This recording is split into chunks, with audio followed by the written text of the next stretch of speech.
कि ऊर्जा, परिवहन और श्रम मंत्री अनिल विज ने कांग्रेस नेता भूपेंद्र हुड्डा द्वारा विधानसभा चुनावों में ईवीएम पर उठाए गए सवाल तथा इस मामले में कोर्ट में जाने के बयान पर पलटवार करते हुए कहा कि आज हिंदुस्तान की जनता कांग्रेस नेताओं से ये जानना चाहती है कि जहां से कांग्रेस जीतती है वहां ईवीएम ठीक होती है। यदि वे जीत रहे हैं तो चुनाव आयोग या ईवीएम ठीक है, जहां जब भाजपा जीतती है तो ये चुनाव आयोग पर सवाल खड़े करने शुरू कर देते हैं।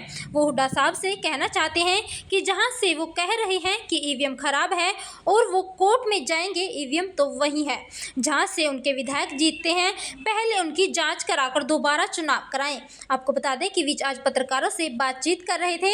विज ने कुमारी सैलजा द्वारा हरियाणा में लगाए जा रहे समाधान शिविर पर सवाल उठाने के मामले में कैबिनेट मंत्री अनिल विज ने कहा कि यदि सरकार काम करे तो इन्हें तकलीफ होती है, यदि ना करे इन्हें तब भी तकलीफ होती है। इनकी तकलीफें तो दूर हो नहीं सकती। हमने काम करना है और हमारे नए मुख्यमंत्री सभी समस्याओं का समाधान कर रहे हैं। हो गए, खत्म हो गए, सरकार भी बन गई, लेकिन भूपेंद्र सिंह हुड्डा का कहना कि ईवीएम की गड़बड़ी को लेकर हम कोर्ट में जाए। देखिए, कोर्ट में तो कोई भी व्यक्ति जा सकता है, लेकिन आज हिंदुस्तान की जनता कांग्रेस के नेताओं से ये जानना चाहती है कि जहां से कांग्रेस जीत जाती है वहां ईवीएम ठीक होती है। कर्नाटक में तुम जीत गए, तुमने एक भी बारी ईवीएम की बात नहीं की। हिमाचल में तुम जीत गए, तुमने एक भी बार ईवीएम की बात नहीं की। पंजाब में आम आदमी पार्टी जीत गई, वहां पे ईवीएम की बात नहीं की।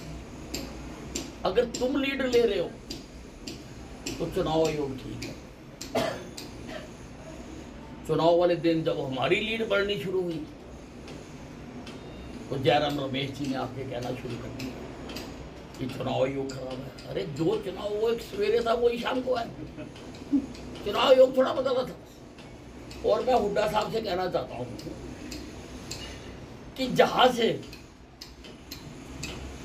आप कह रहे हैं कि ईवीएम खराब है और हम कोर्ट में जाएंगे दोबारा चुनाव कराने, तो ईवीएम तो वही है जहां से तुम्हारे एमएलए जीते हैं, पहले उनका रजिस्ट्रेशन करा के दोबारा चुनाव करा लो। वही तो ईवीएम है जहां से जीते हैं, वहां से कैसे जीत गए?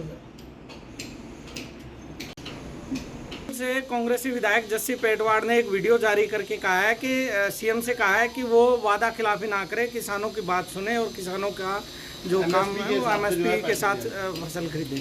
नहीं, बिल्कुल जो सरकार ने कहा है कि एमएसपी के मुताबिक हम किसानों की फसल खरीदेंगे और पूरी तरह से अगर कहीं से नियमितता आएगी तो सभी जो जिलों के लिए एक एक सीनियर IAS अफसर भी लगा दिया गया कि भाई इस चीज़ का ध्यान रखें, ठीक ढंग से उठान भी हो, ठीक ढंग से पैसे भी मिले। अगर इसकी शिकायत होगी तो उसका निपटान करेंगे। तो कुमारी सैलजा का कहना है कि अब जो समाधान शिविर शुरू हुए हैं निगम में, तो ये लोगों को बेवकूफ़ बना के फिर कतार में लगाना चाहते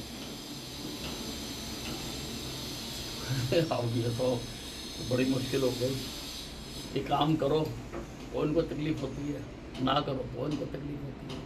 अब इनकी तकलीफें तो दूर हो नहीं सकती, इनकी तकलीफें तो जनता ने दे दी इनको 5 साल, तो अब इनको हमने तो काम करना है।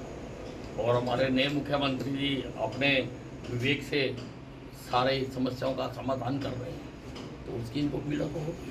मतलब इलेक्शन खिलाड़ियों को ब्रजभूषण के खिलाफ जो है बहका रही थी, उकसा रही थी ताकि वो खुद उस कुर्सी पर बैठ सकें।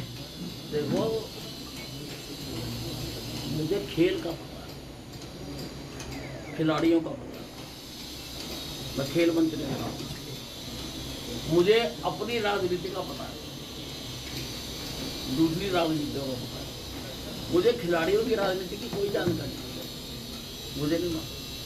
वारहाट में आज प्रियंका गांधी जो है उन्होंने नामांकन भरा है और कह रहे हैं कि 6 लाख से ऊपर की जो है वो जीत दर्ज करेंगे। देखिए, अगर ये इतनी ही पॉपुलर नेता है तो उत्तर प्रदेश से क्यों नहीं लड़ रहा? वहाँ से भाग के वहाँ से लड़ गए। ये गलत फहमी है। इसी प्रकार की गलत फहमी इनको हरियाणा में भी थी, पर हरियाणा ने सबको गीता का ज्ञान दे दिया।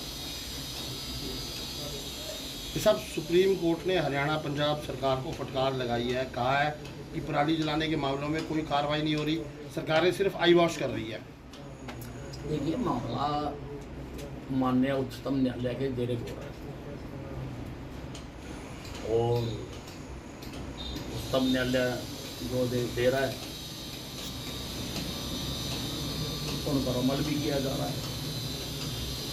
इस मामले में किसी भी प्रकार की टिप्पणी करना उचित नहीं है। सब किसान यूनियन के जो नेता हैं वो सरकार को धमका रहे हैं कि अगर पराली जलाने के मामलों में अधिकारी गांवों में घुसे तो उनको बंधक बनाया जाएगा। देखिए, सरकार या अधिकारी जो में ही कर रहे हैं वो उच्चतम न्यायालय के आदेश के मुताबिक है और आदेशों के सभी को पालना